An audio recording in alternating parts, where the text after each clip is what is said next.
Everyone, and welcome to The Voices of East Texas, a podcast dedicated to preserving the stories and memories of small towns across East Texas. I am your host, Elena Sheets, and in this series, I will be sitting down with members of different communities to explore how these towns have changed over time and what those changes mean to the people who call them home. Oral history is more than just remembering the past. It's about capturing the voices behind these memories. It's about the stories that don't always make it into the history books, but live on through conversations, traditions, and personal experiences. Each episode will take on a different town, highlighting its unique characteristics and the history of East Texas through the people who know it best. For our second episode, we will begin in Bullard, Texas. Today I will be talking with my father-in-law, who has had the pleasure of seeing Bullard, Texas grow and change over the years. Whether you're from a small town yourself or just curious about how communities change over time, I hope these conversations help you connect with the past in a meaningful way. Let's get started. Without further ado, please introduce yourself, Pawpaw. My name is Roy Sheets, Roy, where were you born? Fort Worth, Texas. Holy cow. Yeah, Cowtown, USA. Cowtown, USA. I've been there a few times. What is your favorite part of Fort Worth? Stockyards. Stockyards. What is your most favorite and memorable memory of the stockyards? Just going and seeing all the animals there, and that's where my daddy got his first job. And you could, of course, the smell. You could smell it all over Fort Worth if the wind was just right. But it was a thing it's not anymore. Yeah, it has changed. It has changed over the years. The sale barns, these little sale barns in these small towns and counties have taken over. Okay. I didn't know that. Yeah, because I'm not from here, right? I'm from Chicago, so Chicago had a big stockyards. Chicago did. It had a big meat packing industry there. But as a kid growing up, my memory of that is we were no longer bringing the cows in by or the pigs in by train. They were coming in by trucks. And the smell wasn't like it is here. I've never experienced that. How was that as a kid? Was there a lot of sound? Was it a lot of machinery happening? No, you didn't see a lot of machinery, but there was train tracks. They brought in all of these cows by train. Okay. Sheep, hogs. And Swift and Armour had packing houses at the back of the stockyards. Oh. They had gates. They opened up and hooked them together, and you didn't buy them by a cow. Okay. You bought them by a whole herd. Oh, that's interesting. They drove these herds in. They had up the side of the building, and they killed them at the top and dressed, and they come out the bottom of the building hanging meat. Wow. That's really interesting. That's really cool. I didn't know that. Yeah. You learn something new every day. That's the way they killed them. But you didn't go out and say, oh, I'll buy that cow and that one. No, you say, I'll give you this much for your whole herd. Oh, that's cool. So at what point in your life did you move this way towards into deeper of East Texas? I came here when I started the 5th grade at Christmas time. Where did you go to school? Went to Dixie for a little while, Clarkston, I think, and then when Christmas time came, I went to school at Bullard from there, the 5th grade through the 12th.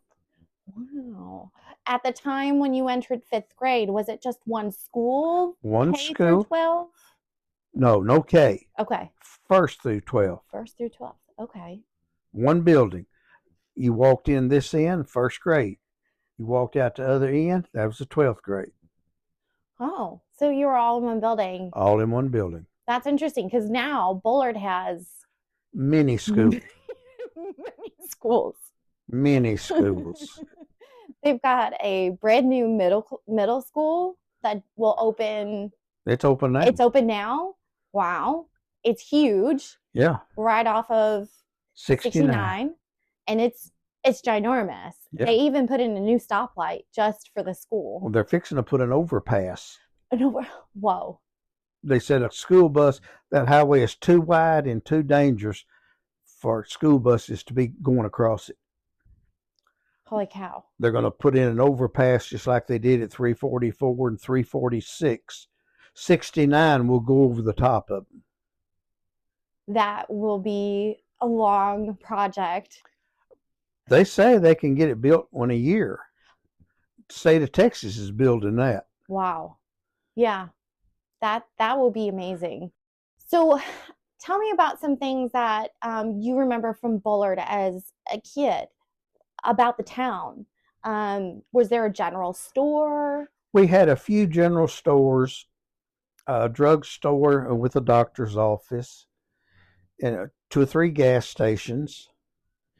And everybody, there wasn't no big fight for business. Everybody had their own customers, and they would sell you anything. As a kid, we bought shotgun shells and 22 shells and cigarettes. They didn't care. If you had 25 cents for a pack of cigarettes, they'd sell them to you. If you needed some chewing tobacco, they'd sell you that. If you needed gasoline, the lowest I paid for gasoline was in Bullard, and it was 17 cents a gallon. Unlike today, where it's almost $4. Yeah, it is $4. It was 17 cents. I wish. It was, but things were kind of slower. Yeah. People weren't really concerned about how much possessions they had, but how they treated their neighbors and how they wanted to be honest, right, and do what's fair. That's amazing. That's something that we don't get to have very often anymore. No, everybody's, I want this, or I want more of that. Yeah. It wasn't like that. No. Was there a city hall at the time? Well, we had a little building for city hall, and it also was the place where you could pay your water bill. And right behind it was a big water tower. Oh, that's cool. And they already took that down because many people climbed it. That's dangerous. And they finally cut that out. But it was really where you go and pay your water bill, or had a complaint about the water, or they met with City Hall. Okay. So it was all in one building. Your best memory of, because now we've got, in your lifetime, we've gone through the creation of credit cards and digital money. We no longer need actual physical cash or currency to pay for things. So when do you remember as a child when that started to happen, or not really? No, because back then it was just cash. Yeah. Everybody, most people had a little credit at the grocery store. Right. They had those little books you get out and you write their name, what they bought. And at the end of the month, we had one family that only paid their bill twice a year. That's the only time they worked, was twice a year. They sold fireworks. Oh, okay. Pumpkins and fireworks. And they worked 2 months a year, and they paid their bills. But it's still, they were just like the rest of us. Yeah. Yeah. We walked to school if you lived in town. There was only 375 people in Bullard when I lived there. Really? Right. And sad to say, there was not a black person that lived inside the city limits. That is a common, that's common. That I have heard that plenty of times. But we worked with those boys in the field loading hay, loading watermelons. We ate dinner with them if we were at their house, and they ate dinner with us if they were at our house. So segregation wasn't a big deal. I was in the 10th grade when that happened. Okay. And they brought them in. The one thing that really surprised me the most about that is how far behind, especially in mathematics, they were from us. Yeah. They didn't have a chance. Yeah. They didn't. The school they had was Stanton. Okay. And I don't know. Education just wasn't there for them. So when integrated, they weren't prepared. They weren't. They tried, and some of them really studied hard, and then some of them just didn't. Yeah. But that's what surprised me the most about that is how far behind. Yeah. And the principal and some of the people at school, they threatened to kill us if we started some kind of fight with them when all of this happened. And they would do it. Yeah. Well, you get a whipping at school, boy, they whipped you back then. Not so much anymore. No, not anymore. But back then, they Yeah. had a big old board. Some of them drilled holes in it. Yep. And they'd tape them. Ooh, them things hurt. I can still feel them today. That would be called a core memory. Yes, it is. But that's just the way it was. Yeah. I remember those spankings. And you didn't mess with those little kids on this end of the building? Yeah. They didn't come down on your end of the building. They would when changing classes. But there was 20 kids in my senior class. Really? Yeah. My senior class, there was over 1,000. Well, that's like Becky and John Tyler, you know. It was 20 of us. Wow. And I think there was 3 or 4 girls and the rest boys. Wow. That's really interesting. And everybody just kind of done their thing in school. But you didn't have all the like computers and get out your calculators and no. It was all by hand. All by hand. And when calculators started to come out, you couldn't use one. The teacher said, "What are you going to do if you have to figure this sometime and you don't have a calculator?" Mm-hmm. You learn how to do it by hand. Yeah. And when you did learn it like that, you never forgot it. No, muscle memory. That's right. I mean, things were good at times, and sometimes things were bad. We paid a higher price for stuff in a little town. Yeah. But you could go in the grocery store, and back then, for about a dime, they would make you a bologna and cheese sandwich. He'd cut a slice of bologna, slice of cheese, put it on bread, give them a dime. And if you had another nickel, you can get a Coke with it. Nice. Can we go back in time, please? Well, it was nice. We had a little cafe there, and a woman, Louise Clark, ran it. Everybody gathered at the cafe if you had money to eat. And if you didn't have money and she knew that you needed something to eat, come over here and sit down, and she'd fix you a lunch. The generosity. Yeah, but I don't know, things just changed. Yes. Yeah, they have over time. Do you think that's because of the media and how we have grown as a society? Well, the media has brought a lot of attention to stuff that we didn't even know existed. Yeah. Used to, something happened overseas, and it might be, we only got one channel, Channel 7. It might be 2 weeks before you found about it. Now I turn on CNN News, and I'm watching them shoot people around the world. And it just happened. Yeah. In the same time. In the same time. We're watching it. Versus when you were younger, 2 weeks. You didn't know about that. Wow. You just say, oh, wow, that happened. But then we'd have to study. It's about like when President Kennedy was killed. Mm. There we were in class, and they told us, and me and another boy, we went out and lowered our flag on a flagpole to half staff. Mm. And it stayed there until they buried it. And I'm surprised we heard about that. Somebody had a little transistor radio, and they heard about it. Okay. So y'all heard about it through word of mouth, if not the radio. Right. That's all we had. Yeah. We didn't have a newspaper. If you could afford it, you could have got Tyler paper. Okay. And I remember calling from Bullard to Tyler was long distance, and you didn't dare make a call at that for what it would cost. Wow, Tyler to Bullard. Yeah, and her phone number was about 4 digits.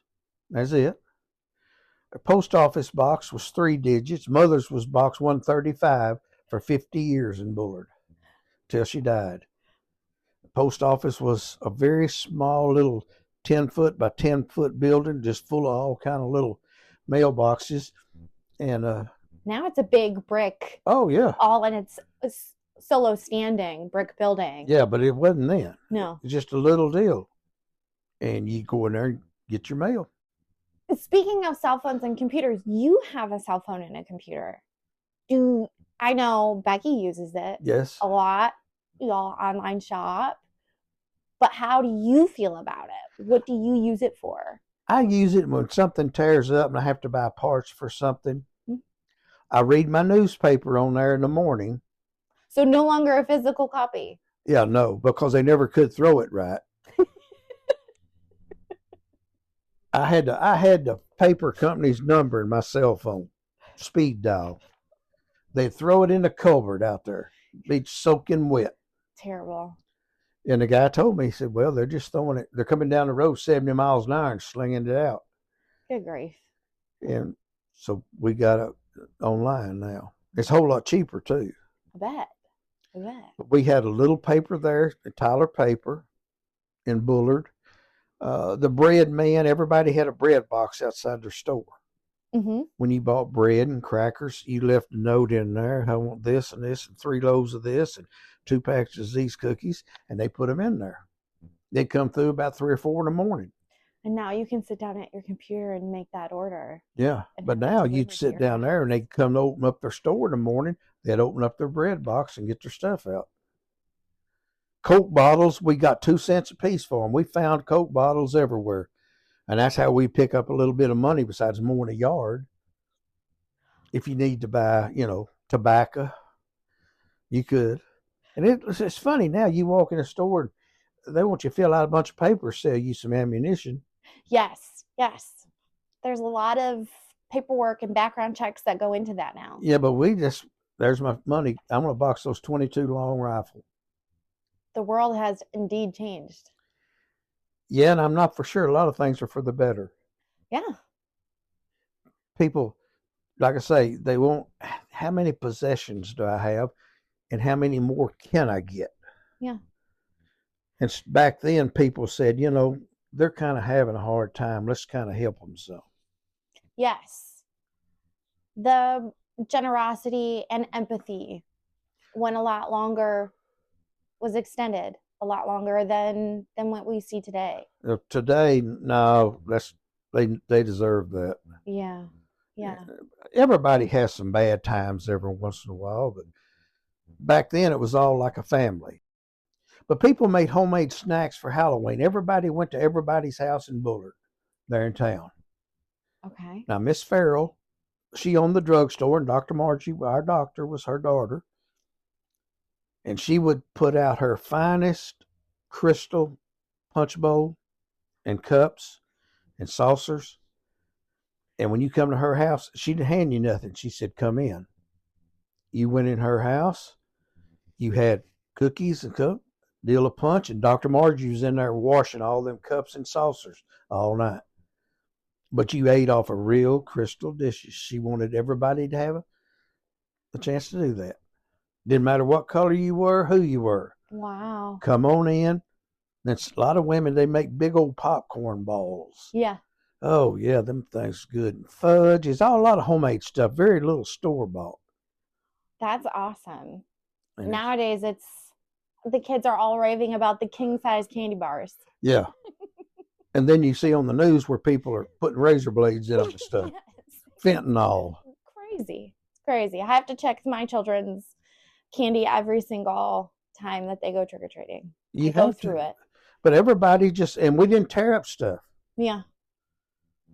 People would let you hunt on their property. You open the gates and you shut the gates. You didn't shoot. Respect. You did not shoot your cows. Mm-hmm. You hunted for whatever you was hunting for. Now, we used to go out rabbit hunting at nights. We'd get in a boy's truck. Roy Mosley that owned all that property where the school is. And we'd ride in that truck and chase down them rabbits and shoot them. Well, one time we got the bright idea. We took these rabbits and put them on the principal's porch. After we hung them out in the sun for about a week, they was really bloated. And we'd throw them up there and stuff. One time we even put a few in a sack, set the sack on fire, then ring the doorbell and run. That's what we call nowadays a ding-dong ditch. Yeah. Boy, they get out and stomp that thing, and you stomp that old dead rabbit, and it'd explode. My goodness. What? No, And thank you. but the next day they'd say, "Okay, you, and you, get you a bucket. I got some buckets and soap out there. Y'all go into my house and clean my porch." Mm-hmm. And they took us out of class, and we had to go clean them. And they Yeah. were usually pretty right on who did that. Those guilty faces gave you away. I guess, or somebody laughing. Well, Roy, thank you for spending time with me and letting me interview you today. Well, it was a time. I mean, we had a lot of good times too. Yeah. Thank you for joining me on this episode of The Voices of East Texas. Stories like these remind us that history isn't just something we read, it is something we live, remember, and pass down to those we love.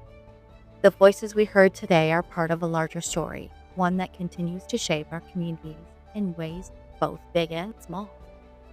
As the series continues, we will visit more towns across East Texas, gathering the memories and experiences that make each place unique. If this episode resonated with you, or if you have a story of your own to share, I would love to hear from you. These conversations are only possible because of people willing to lend their voices. Until next time, I'm Elena. Thank you for listening.